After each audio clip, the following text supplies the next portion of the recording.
Hi everybody, this is Heath with H2 Saddles. Just wanted to do a very quick demonstration of how to attach the tubular webbing bridge to the H2 saddles. The concept is very similar to a water knot. A water knot is used to connect two separate pieces of tubular webbing together for climbing applications, whether you want to make a sling or just extend the use of the webbing with additional length. So I'm first going to show you very quickly a water knot, and then I'm going to actually demonstrate how this applies to the attachment of the bridge to the saddle. So start out, I'm going to put the camera down so you can actually see what I'm doing. What I've got is two pieces of tubular webbing. Start out with one, and what I'm going to do is take about an 18-inch tag end here. Actually, for our purposes, I don't need to use that much, so I'll take about it's about a 10-inch tag end here, and I'm going to very quickly tie that in a simple overhand knot.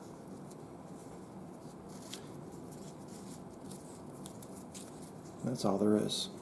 Now to connect the other piece of tubular webbing to it, what I'm going to do is take this and actually follow it through, right back through the knot.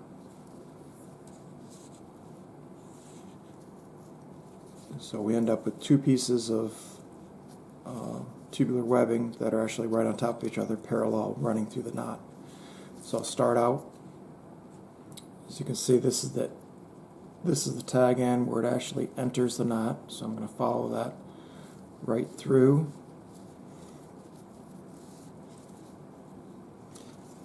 Then it wraps around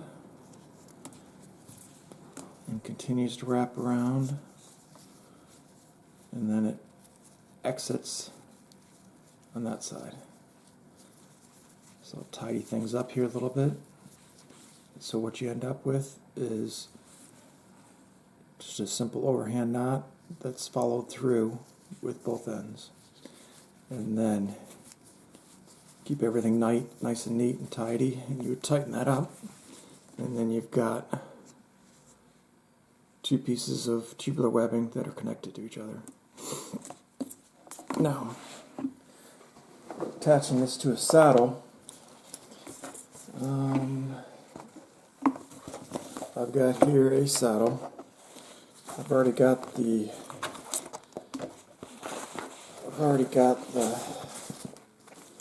bridge attached to one side. Concept on this is very similar to the water knot. The idea being, instead of taking a separate piece, you're going to take this tag end and feed it through it. So therefore you're connecting it onto itself. So I've got the other end of the tubular webbing, other end of the bridge.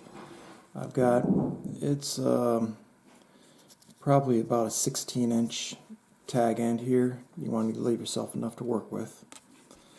I'm going to follow this around to make sure it's not twisted when I put it on there.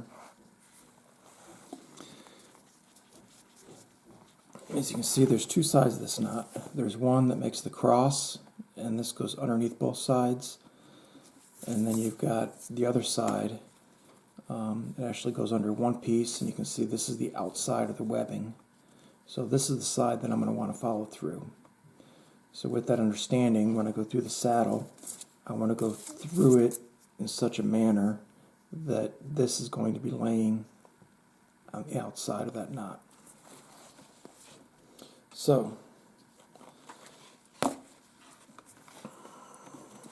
I'm going to come through from the outside of the loop and in, and bring that knot up fairly tight to the overhand knot, fairly tight up to the bridge loops. Now I'm going to simply follow that knot back through I'm going to cinch this knot up so it's snug up against the bridge loops, and then simply follow that knot around, open it up a little bit so I can slide that through, slide the tag end through, and there you've got your overhand knot with about a, well, it's about a 3-inch tag end. That'll shorten it a little bit when I tighten up the knot. So at that point in time, you're just going to want to tighten this knot up, and there's your finished product. So very quickly, if you want to adjust the length of those knots at all, you just leave a longer tag end on the knot before you tie it.